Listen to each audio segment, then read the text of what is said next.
tell you this, we were almost 3,200 men on this ship, but at the given signal, 3,200 men became one.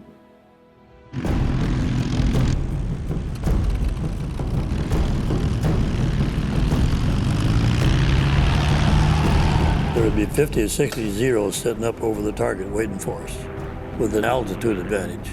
And we'd have to dogfight these guys, plane by plane, minute by minute, until we got the bombers reformed and out of there again. If you were going to survive, you'd have to stay with your wingman. Your wingman have to stay with you. If you win, you win. If you don't get back. I lost my very best friend the first day of combat. Never seen again.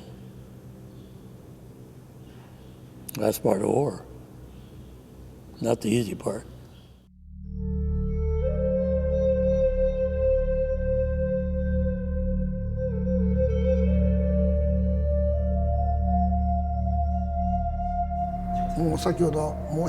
The special attack was not an attack.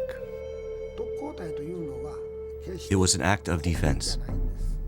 They were acting to defend their loved ones, parents, siblings, the weak, to protect them. And the times we were hit, we lost a lot of very close crew members. And I would say the average crew member on that ship at the time was probably 19 years of age. We were very young. If somebody got killed, you didn't have somebody to run to and pour your heart out to. You had your shipmates. And they were scared and you were scared, but you always did what you had to do. You always did your duty, and if you didn't, this ship wouldn't be here today.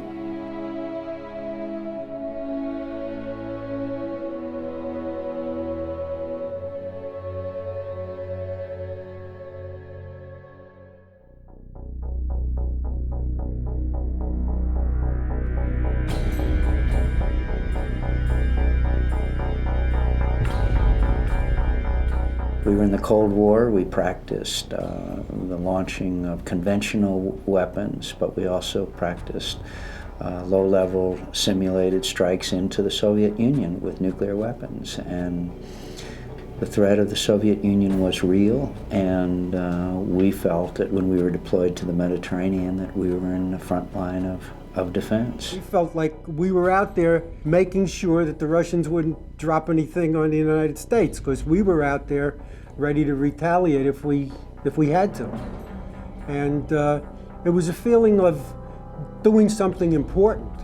That was really one of the most pervasive feelings, that we were out there really making a difference in preventing World War III from starting.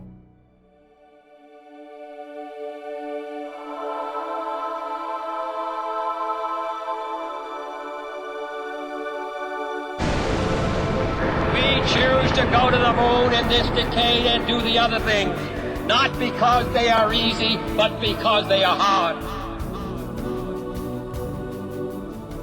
Preeminence in space was a condition of our freedom.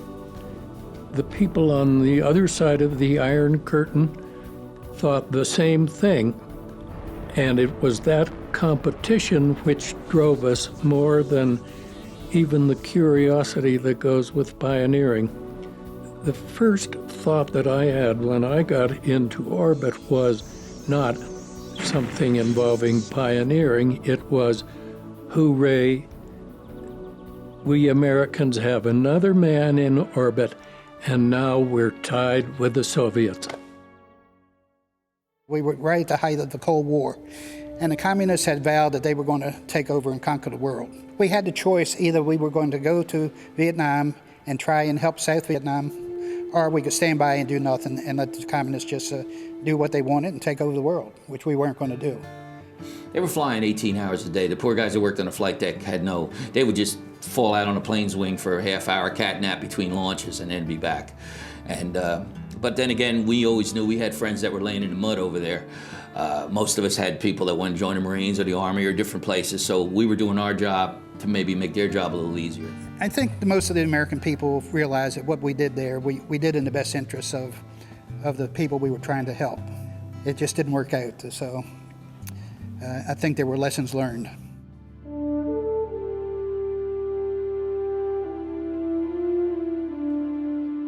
When I came home, I really had an appreciation for what our country really is, the freedoms we have, and why, so many of us were willing to go there and fight to protect these things that we take for granted every day. And as Paul Galani, one of the other POWs, has said, he says, you can never have a bad day when you got a doorknob on the inside the door. That's profound.